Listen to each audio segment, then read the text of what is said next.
Hello everyone, this is Krishna Gopal Sharma, lecturer, Mechanical Department of Pravin Patel College of Diploma Engineering and Technology.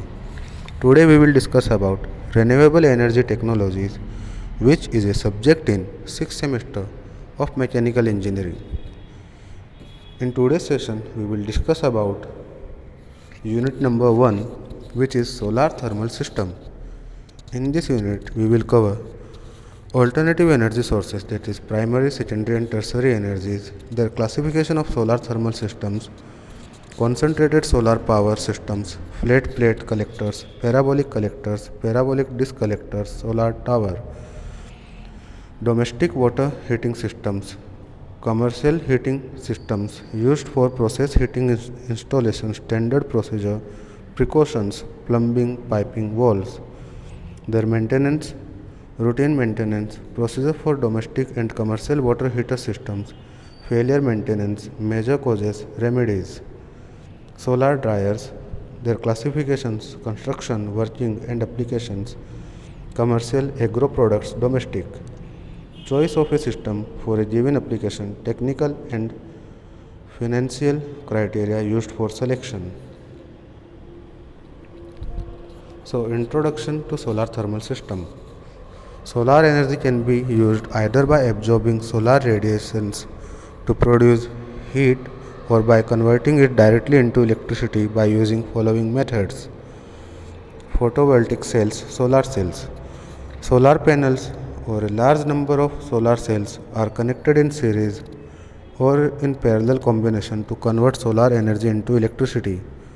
Power tower and furnace. In this method, an array of sun-tracking mirrors is used to focus sunlight on a large area of land onto a boiler mounted on a tower. The intense heat produces steam in the boiler, which drives a turbo generator to generate electricity. Solar heating and drying. The heat of solar energy can be used in heating buildings and providing hot water for domestic purposes. Solar dryers are used to dry substances, especially food and agriculture products. Solar thermal systems provide thermal energy for various purposes. Various industrial surveys shows that up to 24% of industrial heat is consumed for heating fluids to a moderate temperature. In regions of cold climate, a large amount of low-grade thermal energy is required to heat air for human comfort, hot water for washing and cleaning, etc., along with many other domestic and industrial needs. Thus, solar energy is best suited for low-grade thermal applications. Even in high climate heating applications, a significant amount of fuel can be saved by using solar energy for preheating to about 180 degrees Celsius. Due to this reason, manufacture of solar water heaters has become a thriving industry in several countries, especially Australia, Israel, USA and Japan. Now let's see primary, secondary and tertiary energy sources. So first we will see about primary energy sources. Primary energy sources can be defined as the energy source which only involve extracting or capture from a material before the energy contained or embodied in those sources can be converted into heat or mechanical work. Primary energy sources are found in the natural environment. Primary energy can be defined as the energy which is either extracted or captured from primary energy sources found in nature before it undergoes any transformation. Since primary energy source appears or found in the natural environment, they can be used directly. For examples, fossil fuel like coal, crude natural gas, solar energy, hydropower energy, wind energy, biomass energy, etc. So classification of primary energy is it is classified in two types: conventional energy source or non-conventional energy source.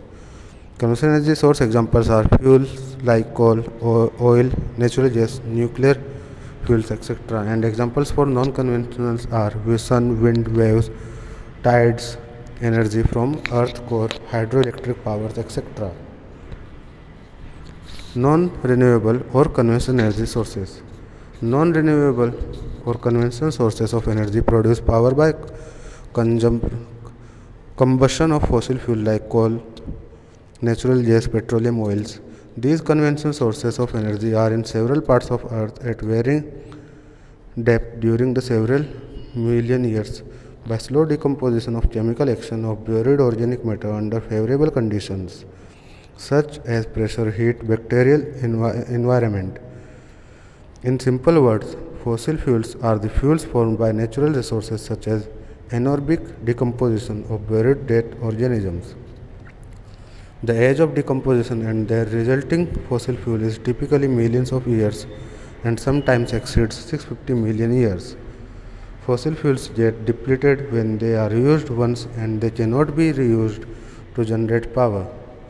Hence they are called as non-renewable sources of energy. These sources are getting depleted and exhausted day by day. Presently we are passing through peak period of fossil age.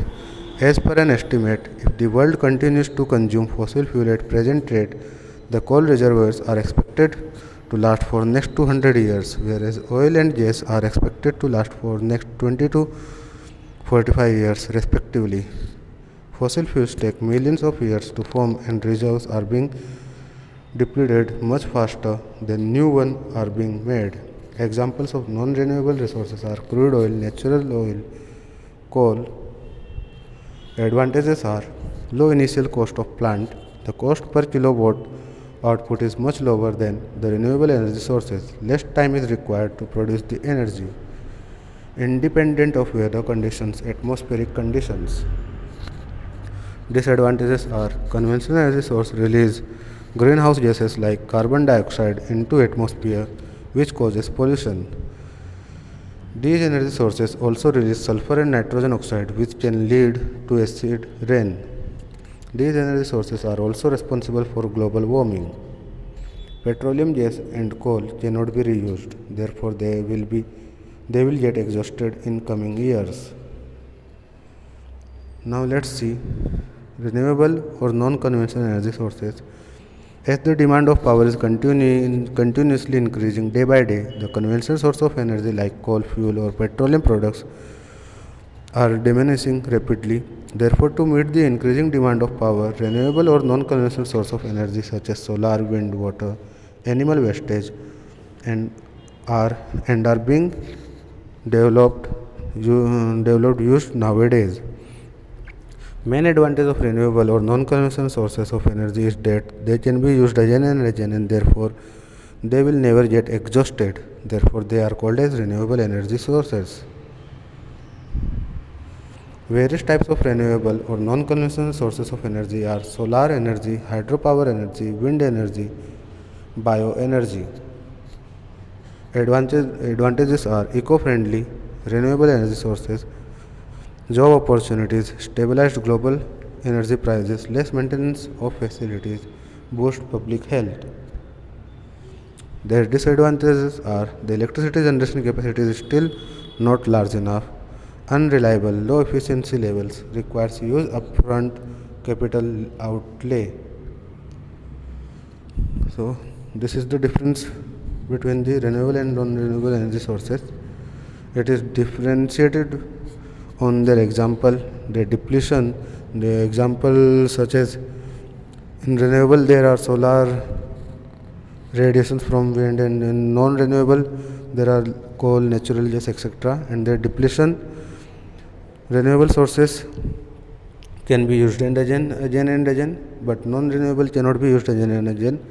Supply, renewable energy is unlimited and non-renewable is limited. Pollution, renewable makes less pollution and non-renewable makes more pollution. And capital cost of renewable energy sources per kilowatt power is more, but the cost of non-renewable per kilowatt power is less. Running or operational cost, so renewable energy cost per kilowatt power is less and non-renewable energy sources cost per kilowatt power is more with reference to running cost. So now let's see secondary energy source. Secondary energy source are the energy source obtained by transformation as opposed to primary energy source which are available in the natural environment and do not require transformation. Secondary energy sources can be defined as the energy sources which result from transformation of primary energy sources. In other words, secondary energy sources are derived from transformation of primary energy sources. For example, solar energy is the primary energy. Now let's see tertiary energy sources. Tertiary energy sources are defined as the energy sources which are not related to solar either directly or indirectly. For example, geothermal energy, a type of heat energy which comes from our planet Earth, that is from the super hot core. Other examples are tidal energy, nuclear energy. That's all in today's session. Thank you all.